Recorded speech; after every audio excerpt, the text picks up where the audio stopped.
गुरुर्ब्रह्मा गुरुर्विष्णू गुरुर्देव महेश्वरा सद्गुरु साक्षात परब्रह्म तस्मै श्री सद्गुरुवे नमः। जय जय रघुवीर समर्थ श्रीराम समर्थ। सद्गुरु चरणांना नतमस्तक होऊन आपण या सुंदर सकाळच्या मनमोहक वातावरणामध्ये सर्वजण उपासना करूनच श्रवणाला बसलेले आहात असं समजून आपण आपल्या निरूपणास सुरुवात करूया। समर्थांनी सांगितलंच आहे ना, आजच्या जर काळाची गरज आहे ना, तर ती एकमेव गरज आहे, ती म्हणजे आपला अंतरंग। खरोखरच आहे ना, आज आपल्याला आपला अंतरंग ओळखण्याची गरज आहे। सत्कर्म असो किंवा दुष्कर्म असो, म्हणजे हेतूवर सर्व काही अवलंबून असतं। पुष्कळ पुण्यकर्म केली आणि काहीतरी विषयाचा हेतू मनात धरला तर काही उपयोग आहे का? म्हणजे काबाड कष्ट भरपूर केले, बायका पुरं टाकून बाह्यांगाने कितीही केलं तरीही मन जोपर्यंत तिथे नाही ना, तोपर्यंत राम नाही भेटू शकत। मनाला भगवंताची तळमळ लागली तरच त्याचा उपयोग आहे ना। म्हणून भगवंत कुठे असतो बरं? भगवंत असतो तो आपल्या कर्मामध्ये। आपली कर्म तशी करावीत ना, तरच भगवंत दिसेल। नाहीतर काहींचे 10-10, 20-20 वर्ष या भक्तिमार्गामध्ये जातात तरीसुद्धा भगवंताची प्रचिती त्यांना येते का बरं? कधीच येत नाही। म्हणजे काय? म्हणजे जर आपण बुद्धीपेक्षा आणि पैशापेक्षा सदाचरणाचं वजन जास्त असावं, म्हणजे सदाचरण आहे ना, भगवंताची निष्ठा असेल आणि आहे त्या परिस्थितीमध्ये समाधान ठेवण्याची सवय असेल ना, तर प्रापंचामध्ये सुख निर्माण होतं। सुखे कुठून उत्पन्न करायचं नसून ते आपल्या वृत्तीमध्येच आहे, हे ज्याला कळालं ना, तो खरा भक्तिवान होतो। मी भगवंताचा आहे, तसेच सर्वजण भगवंताचे आहेत, म्हणून भगवंतावर प्रेम केलं ना की सर्व जगावर प्रेम करता येतं। पण आपल्याला जगावर प्रेम करता येतं का बरं? आपण जिथे गरज नसताना प्रेम करतो, मग आपल्या जीवनामध्ये दुःख निर्माण झाल्याशिवाय राहील का? ज्याप्रमाणे भगवंताच्या प्रसादामध्ये एखादा कडू बदाम आला ना, तर तो आपण खातो, त्याप्रमाणे भगवंतानं एखाद्या वेळी दुःख दिलं तर त्या आनंदाने सोसायला पाहिजे। पण आपण तसं करतो का? जर आपल्या जीवनामध्ये जर दुःख आलं ना, बघा कधी कधी होतं असं की आपण 2 वेळची उपासनासुद्धा करतो, श्रवणसुद्धा करतो, आपले कर्मसुद्धा चांगले आहेत। मग जर चुकून एखाद्या वेळेस दुःखाचा प्रसंग निर्माण झाला ना, तर आपण लगेच भगवंताला दोष देतो। हे भगवंता, मी एवढं करूनसुद्धा माझ्या जीवनामध्ये दुःख का येतं बरं? मग दुःख येऊ नये का? जर तुझ्या जीवनामध्ये दुःख आलं नाही ना, तर तुला सुखाची गोडी कळेल का बरं? मग तू वाईट कर्म करायला प्रवृत्त होशील। म्हणून ज्याप्रमाणे चिकित्सा थोडी बाजूला ठेवून भगवंताचं आपण स्मरण करावं, म्हणजे अंतकरणाची शुद्धी नामाशिवाय होणार आहे का बरं? म्हणजे नामापर्यंत काही नाही, हे एकदाच ज्याच्या मनानं घेतलं ना, तर त्याला दुसरं काही सांगावं सुद्धा लागत नाही। ज्याप्रमाणे मीठ म्हणून जरी साखर खाल्ली तरी साखरेची गोडी आल्याशिवाय राहील का बरं? येतेच ना। त्याप्रमाणे कोणत्याही परिस्थितीमध्ये जरी नाम घेतलं ना, तरी ते आपल्याला तारणारच आहे, यात काही शंका आहे का बरं? अजिबात नाही ना। म्हणूनच ज्याच्या मागे उपासनेचा जोर आहे ना, तोच जगात खरं काम करतो आणि हे त्याच्या जीवनातसुद्धा आपल्याला दिसून येतं। म्हणजे जणी भोजनी नाम वाचे वदावे, अति आदरे गद्य घोषे म्हणावे, हरी चिंतणे अन्न सेवित जावे, तरी श्री हरी पाविजेतो स्वभावे. म्हणजे काय? म्हणजे तू लोकांसोबत असताना, मोठ्या गर्दीमध्ये जेव्हा असताना, भोजनाच्या वेळी असताना या मुखामध्ये आहे ना राम नाम जपलं पाहिजे. अतिशय आदरपूर्वक घोषणा देतो तसे स्पष्ट मोठ्यानं म्हणावं. श्रीहरीचं मनोमन चिंतन करीत आणि त्या अन्नाचं सेवन करीत जावं. त्याद्वारे श्रीहरी श्रीराम आहेत ना सहजपणे प्राप्त होतात. पण इथे बघा भगवंतांनी सांगितलं आहे की माझं नामस्मरण केलं पाहिजे. पण आताची परिस्थिती तशी आहे का? मनुष्यानं नामस्मरण आहे ना ते मनाने करायला हवं, पण मनुष्य बाह्यरंगाचा उपयोग करतो. बघा कधी कधी हा मनुष्य आहे ना भरपूर मोठ्या गर्दीमध्ये असताना, भरपूर जेव्हा कुठे कार्यक्रमामध्ये लोक जमतात ना, जर समोरच्याचा जर लाल तिलक दिसला ना, एवढ्या जोराने जय सद्गुरू म्हणतो की समोरच्याला सुद्धा त्याचा त्रास होतो. मग ही भक्ती आहे का? की देखाव्यासाठी भक्ती आहे? कधीतरी या गोष्टीचा विचार आहे ना तो तुम्ही करायला हवा. आपण काय करतो ना यापेक्षा आपल्यामुळं दुसऱ्यांना किती त्रास होतो. जरी समोरचा व्यक्ती नास्तिक असेल पण त्याला त्रास देणं आपल्याला शोभतं का बरं? अजिबात नाही ना. आपला जो धर्म आहे, आपण जी भक्ती करतो ती भक्ती आपल्यापुरता आपण ठेवावी. दुसऱ्याच्या जीवनामध्ये आपण त्रास देऊ नये. म्हणजे कधी कधी आपण बघतो की आपली भक्ती आहे ना आपण दुसऱ्यांपर्यंत पोचवण्याचा आरेरावी करत असतो. म्हणजे उगाचच मुद्दाम जोरजोरामध्ये बोलायचं जय सद्गुरू. मग त्याने निदान समोरच्याने हात जरी जोडले ना तरी ती भक्ती घडते. पण आपण मात्र ही वैखरी आहे ना, कुठे काय बोलावं कुठे काय बोलू नये हे ज्याला कळालं ना तोच खरा भक्तिवान आहे. समर्थांनी सांगितलेलं आहे ना, कधी कधी आपल्या अशा प्रसंगी फजिती होते ना, दुःखाचं सावट निर्माण होतं. पण त्यावेळी वाचवणारा सुद्धा कोणी असावा. पण आपण भक्ती मार्गामध्ये असू ना तेव्हाच आपण वाचू शकू ना.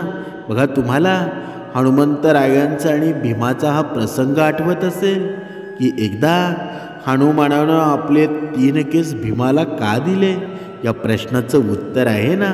बघा एकदा नारद मुनी पांडवांकडे आले आणि युधिष्ठिराला म्हणाले की तुझा पिता पांडू आहे तो स्वर्गात दुःखी आहे. कारण विचारल्यावर तो म्हणाला की पांडूला त्याच्या हयातीमध्ये राजसूयज्ञ करायचा होते, पण जो तो करू शकला नाही. त्यामुळं त्याच्या आत्म्याला शांती मिळावी म्हणून तुम्ही तसं करावं. म्हणजे त्यानंतर पांडवांनी तो राजसूयज्ञ करायचं ठरवलं. हा कार्यक्रम आहे ना एवढा भव्य होता आणि तो भव्य करण्यासाठी युधिष्ठिरानं महादेवाचे परमभक्त म्हणजे पुरुषमृग ऋषी, बघा नाव लक्षात ठेवा, पुरुषमृग ऋषी यांनी यज्ञासाठी आमंत्रित करण्याचा निर्णय घेतला. ऋषी पुरुष मृगा जन्मापासूनच त्यांचं हे नाव होतं. कारण त्यांचे अर्धे शरीर होते ना ते मनुष्याचं होतं आणि त्यांचे पाय मृगासारखे होते, म्हणून त्यांचं नाव मृगा ऋषी होतं. त्यांना शोधून बोलवण्याची जबाबदारी आहे ना ती भीमावर सोपवण्यात आली होती. आणि जेव्हा भीम पुरुष मृगा ऋषींच्या शोधामध्ये निघाला तेव्हा श्रीकृष्णानं भीमाला इशारा दिला की जर तू पुरुष मृगाच्या गतीशी जुळू शकला नाहीस तर तो तुला मारून टाकेल. यामुळं घाबरलेला भीम पुरुष मृगा ऋषींच्या शोधामध्ये हिमालयाकडे निघाला. जंगलातून जात असताना भीमाला हनुमान भेटले आणि हनुमानांनी भीमाला त्यांच्या काळजीचं कारण विचारलं. भीमानं हनुमानाला संपूर्ण कथा सांगितली. हनुमान म्हणाले हे खरं आहे की पुरुष मृगाची गती खूप वेगवान आहे आणि त्याच्याशी कोणीही स्पर्धा करू शकत नाही. ती गती कमी करण्याचा एकच मार्ग आहे, तो भगवान शंकरांचा निस्सीम भक्त आहे. आणि निस्सीम भक्त असल्यानं त्यांच्या वाटेवर आपण शिवलिंग बनवलं ना तर त्याची पूजा करायला ते नक्कीच थांबतील, असं सांगून हनुमानाने आपले 3 केस भीमाला दिले आणि सांगितलं की जेव्हा जेव्हा तुम्हाला असं वाटेल ना की पुरुष मृग ऋषी तुम्हाला पकडणार आहेत तेव्हा तुम्ही तिथे एक केस टाका. या एक केसाचं रूपांतर 1000 शिवलिंगामध्ये होईल. पुरुष मृगा ऋषी त्यांच्या स्वभावानुसार प्रत्येक शिवलिंगाची पूजा करतील आणि तुम्ही पुढे जा. त्यानंतर हनुमानाच्या आदेशानुसार भीम पुढे निघाला. काही अंतर गेल्यावर भीमाला महादेवाची स्तुती करणारे पुरुष मृगा ऋषी दिसले. भीमानं त्यांना प्रणाम केला आणि त्यांच्या येण्याचं कारण सांगितलं. त्यावर ऋषी सशर्त जाण्यास तयार झाले. अट अशी होती की भीमाला त्यांच्या आधी हस्तिनापूर गाठायचं होतं आणि जर ते शक्य झालं नाही ना तर ऋषी भीमाला खातील. भावाची इच्छा लक्षात घेऊन भीमानं हो म्हटलं आणि पूर्ण ताकदीनं हस्तिनापुराकडे धाव घेतली. बराच वेळ पळून गेल्यावर भीमानं मागे वळून पुरुष मृगा ऋषी मागे येत आहेत. बघा, त्याच्या मनामध्ये शंका निर्माण झाली की माझ्या मागे येत आहेत की नाही. हे तेव्हा पाहिलं ना तर त्याला धक्का बसला की पुरुष मृगा आपल्याला पकडणार आहेत. तेव्हा भीमाला हनुमानाचे केस आठवले आणि त्यातील एक केस टाकला. टाकलेले केस 1000 शिवलिंगामध्ये बदलले. परम शिवभक्त असल्यानं पुरुष मृगा ऋषी प्रत्येक शिवलिंगाला नमस्कार करू लागले आणि भीम धावत राहिला. भीमानं अशी 3दा केलं आणि जेव्हा तो हस्तिनापुराच्या दारामध्ये प्रवेश करणार होता तेव्हा पुरुष मृगा ऋषीनं भीमाला पकडलं. भीमानं उडी मारली तरी त्याचे पाय दाराबाहेरच राहिले.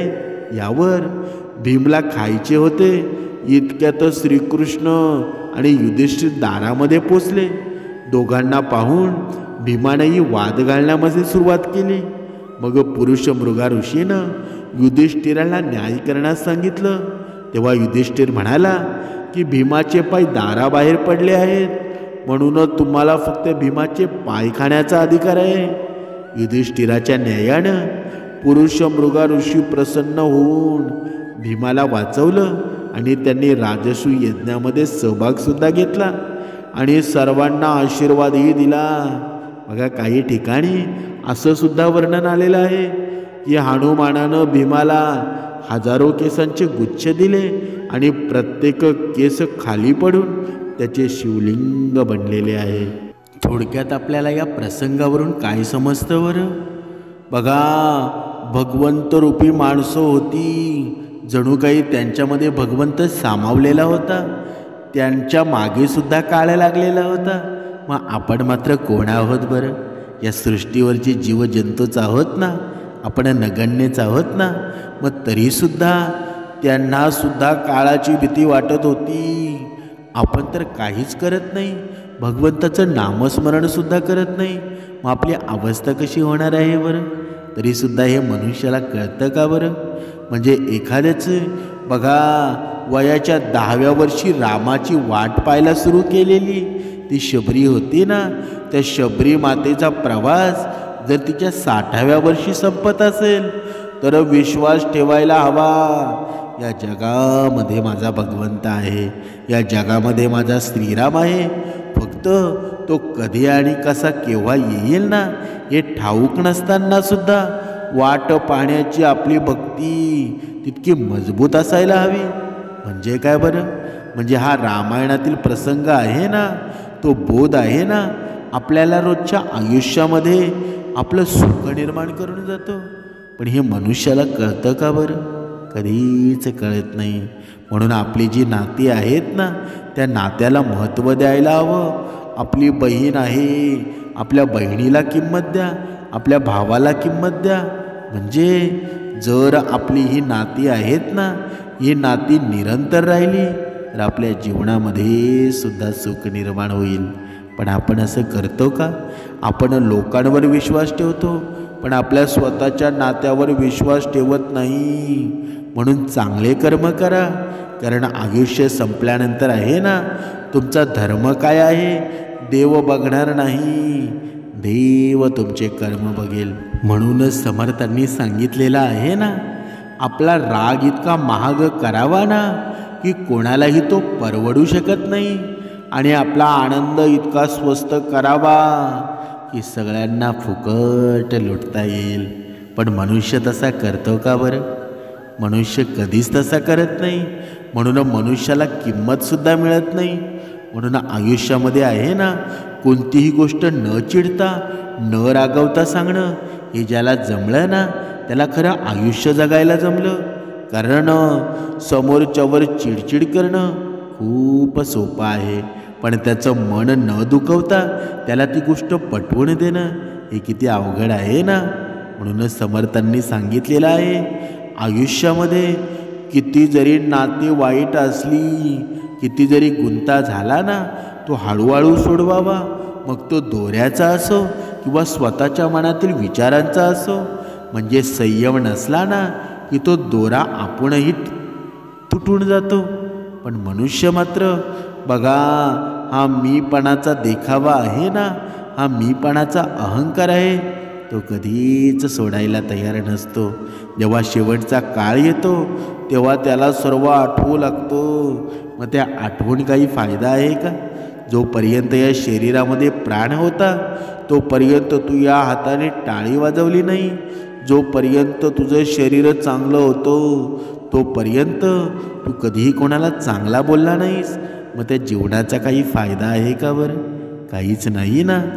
म्हणून आपण कधी कधी या कलियुगामध्ये सुद्धा बघतो, एखाद्या माणसाचा जेव्हा मृत्यू होतो ना, बघा काही माणसं त्याच्या मृत्यूनंतर सुद्धा बोलतात की बरा झाला हा मेला, कारण हा जिवंत असून सुद्धा याचा समाजाला भरपूर त्रास होता. मग असं जीवन जगून काही फायदा आहे का? जर तुमची कीर्तीच मागे काही उरली नाही तर त्याचा फायदा आहे का? म्हणजे मारावे तरी कीर्तिरूपी उरावे. आपली कीर्ती लोकांच्या तोंडामध्ये वाईट वाक्य असतील तर मग आपल्या जीवनाचा काही फायदा झाला का बरं? नाहीतर काही माणसं असतात ना, बघा त्यांचा मृत्यू होतो तेव्हा त्यांना न ओळखणारा सुद्धा रडतो. म्हणजे त्यांचं श्रेष्ठत्व आहे ना, त्यांच्या वैखरीमध्ये श्रीराम होता. म्हणजे सदा देवकाची जिजे देह ज्याचा, सदा राम वदे नित्य साचा, स्वधर्मेची चाळे सदा उत्तमाचा, जगी धन्य तो दास सर्वोत्तमाचा. म्हणजे काय बरं? म्हणजे ज्याचा देह आहे ना, ज्याची ही वैखरी आहे, सदा भगवंताच्या नामस्मरणामध्ये असते, सदा भगवंताचं नामस्मरण चालू असतं, त्याच्या जीवनाचा आहे ना शेवटसुद्धा सुंदर होत असतो. तोच खरा दास आहे ना, तो सर्वोत्तपरी आहे.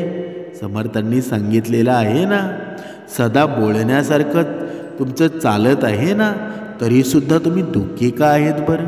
हे अपेक्षारूपी वादळ आहे ना, कधीतरी तुझ्या जीवनामधून संपून टाक. जर तू हे अपेक्षारूपी वादळ संपवलं नाहीस ना, तर तो एक दिवस तुला खाऊन टाकेल. म्हणून ज्याप्रमाणे भगवंतापाशी तू तुझं दुःख व्यक्त करतो, त्याप्रमाणे भगवंत रूपी हे नाव आहे ना, हे नाव तुला किनाऱ्यावर सुखाचा पोचवत असते. तरीसुद्धा तुझ्या मनामध्ये भयंकर प्रश्न असतात की मला धन हवं आहे, सर्व काही हवं आहे, मग तू सुखी कधी होशील बरं? तुझं मन या उपासनेमध्ये लागेल का बरं? श्रवणामध्ये लागेल का बरं? कधीतरी भगवंताला सुद्धा म्हणत जा, भगवंता तू मला हे दिलेलं आहेस ना, खूप उत्तम दिलेलं आहेस, मला आता काहीच नको. असं जर तुझं मागणं असेल ना, तर तुला त्याच्यापेक्षा कित्येक पटीने मिळून जाईल. पण या वैखरीमध्ये जेव्हा उपासनेला बसतो, उपासनेला बसण्याच्या अगोदर नुसते प्रश्नच असतात. मग ही देवत्वरूपी शक्ती आहे ना, तुझ्यामध्ये निर्माण होईल का बरं? म्हणून जेव्हा उपासनेला बसण्याच्या अगोदर आहे ना, हे मन पवित्र असायला हवं, हे मन निर्मळ असायला हवं. समर्थांनी सांगितलेलं आहे ना, सदा बोलण्यासारखे चालत आहे, अनेकी सदा एक देवाशी पाहे, सगुणी भळे लेश नाही भ्रमाचा, जगी धन्य तो दास सर्वोत्तमाचा. म्हणजे बोलण्यासारखं सुद्धा चालत आहे. तू एक देवाला पाहू शकतोस. म्हणजे तुझ्या मनामध्ये कोणताही क्लेश नसावा, कोणताही भ्रम नसावा. तर तू उपासनेला तेव्हा बसशील ना, तेव्हा तुझे सर्व प्रश्नसुद्धा निर्माण झालेले आहेत, त्यांची उत्तरंसुद्धा तुला मिळून जातील. आणि तोच खरा दास आहे ना, तो सर्वोत्तमाचा आहे. म्हणजे ही आपली वृत्ती आहे ना, ती अशी असायला हवी. माझ्यामुळे तुम्ही नाही, तर तुमच्यामुळे मी आहे, ही वृत्ती ठेवा. बघा किती माणसं तुमच्याशी जोडली जातील. आपलं जगणं आहे ना, ते दुसऱ्यांसाठी जेवणातल्या मिठासारखं असावं. पाहिलं तर दिसत नाही, पण नसलं ना तर जेवणच जात नाही. पण असं आहे का बरं? कधीतरी आपण आपला विचार करायला हवा, पण आपण असं करतो का बरं? थंड पाणी आहे ना, गरम इस्त्री जसे कपड्यांवरच्या सुरकुत्या घालवतं, तसं शांत डोकं आहे ना, उबदार मन आयुष्यातील चिंताच घालवत असतं ना. म्हणून हे उबदार मन होईल कधी बरं?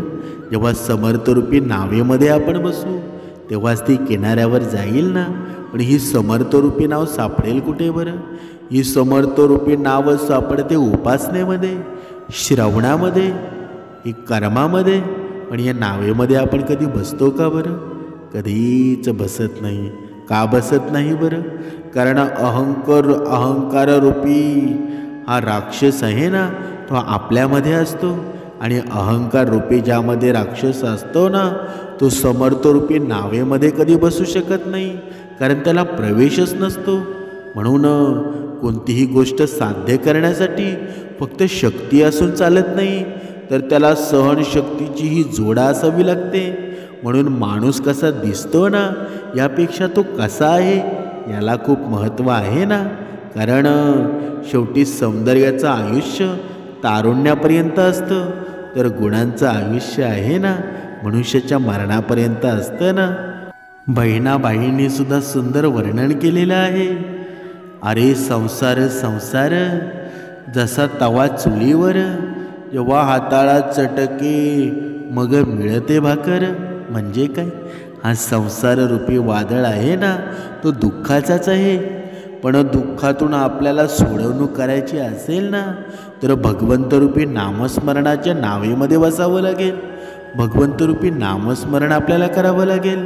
पण आपल्या हे लक्षात येतं का बरं? कधीच लक्षात येत नाही. आपण संसाराला चिकटून बसतो, आणि जेव्हा संसाराला आपण चिकटून बसतो ना, तेव्हा मनुष्याच्या जीवनामध्ये सुख निर्माण होतं का बरं?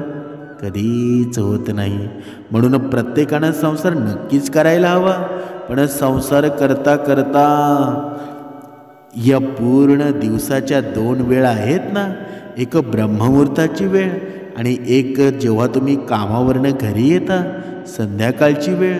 हे अर्धा तास भगवंतासाठी ठेवावेत, नामस्मरणासाठी ठेवावेत, उपासनेसाठी ठेवावेत. मग बघा तुमच्या जीवनामध्ये हा दुःख आहे तो कुठे पळून जाईल ना, तुम्हाला सुद्धा कळणार नाही. म्हणून समर्थांनी सांगितलेलं आहे ना, आयुष्यामध्ये कुणाची निंदा नालस्ती करू नका, कुणाला कवी लेखू नका. कारण हे जग आपल्यापुढे एक पाऊल पुढे असतं, असं समजून या आयुष्यामध्ये जगा. बघा आयुष्य किती तुमचं सुंदर होईल. आणि या सुंदरतेला आहे ना भगवंतरूपी नामस्मरण. या भगवंताचं नामस्मरण जर या मुखामध्ये असेल, तर आपलं आयुष्य समाधानी होईल.